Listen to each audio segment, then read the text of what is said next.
সুহি কি দেখো? আমার শৈশব দেখি। কই পেলা তোমার শৈশব?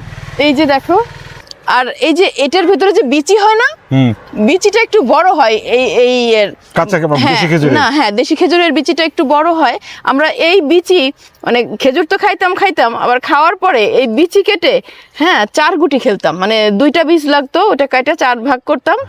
করার পরে মানে একটা বিচিকে 2 ভাগ করতাম। আমিও খেলছি এটা। এরকম 4টা দিয়ে 4 গুটি খেলতাম। ওই খেলাগুলো মানে এত সুন্দর টোকা দিয়ে খেলতাম।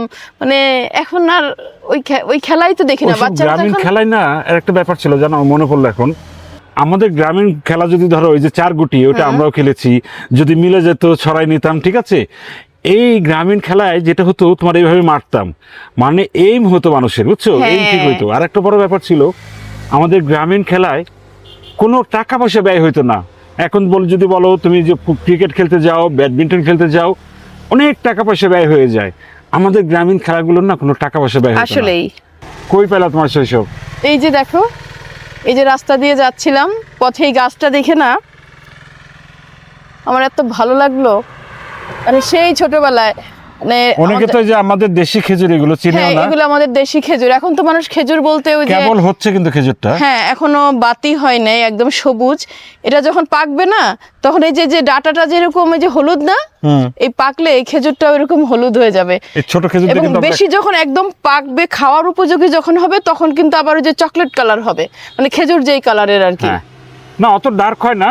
হ্যাঁ, তারপরেও পাকলে একটু চকলেট কালার হয়। আমরা কি করতাম জানো ছোটবেলায়? কি করতাম? যখন এই যে হলুদ রং হয়ে যেত খেজুরের, বুঝছো, তখন ওই গোড়া থেকে যেটাকে বলে পুরো ডালটা ধরে, মানে যেটা বাইকরা বলে আসলে, ওটা ধরে কাটতাম, কেটে নিয়ে ঘরের মধ্যে ঝুলার একটা দড়িতে ওই যে লবণ পানি দিতাম। হ্যাঁ, আর একটা ব্যাপার আছে জানো কি? মাটির নিচে তোমরা লুকাই রাখতা নাকি? না না না, ওটা করতাম। এই যে ছোট খেজুরগুলো আছে না, এই ছোট খেজুরগুলো যখন আরেকটু ছোট থাকে, বুঝছো, এই ছোট খেজুরগুলো তোমার বানাইতাম কি আমরা বাঁশের, মানে কঞ্চি যেগুলো, ওগুলো দিয়ে পটকা বানাইতাম। আবার পটকাকে দেওয়ার জন্য, পটকাকে প্রেশার ক্রিয়েট করার জন্য, বাতাস না বের হয় এরকমভাবে প্রেশার ক্রিয়েট করার জন্য একটা ডান্ডিও দিতাম। যখন ডান্ডির মাথায় এই খেজুরের ছোট ছোট বলগুলো দিয়ে দিতাম, খেজুরের কাঁচা খেজুরের ওপাশ দিয়ে যখন বেরোত, অনেক দূরে যেত, ফট করে একটা শব্দ হতো। তুমি যেটা বললা, আমরা খেজুরের এটা দিয়ে দেখিনি। আমার ভাইদেরকে দেখতাম ওই যে জিকা গাছের একটা ছোট ছোট ফল হয়, জিকা গাছে, ওই ফল দিয়ে করতে, এবং আমাদের গায়েও মারতো, একটু ব্যথাও লাগতো। আমরা এই যে খেজুরে এগুলো দিয়ে পটকা ফোটাইতাম।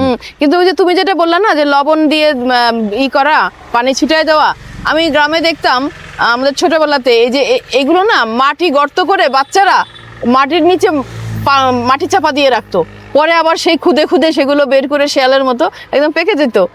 ধুয়ে খেতে হতো। হ্যাঁ, ধুয়ে খেতে হতো, বা বাচ্চারা অনেক সময় না ধুয়েও খেয়ে ফেলতো, আমরা ধুয়ে খেতাম। এটা করতো।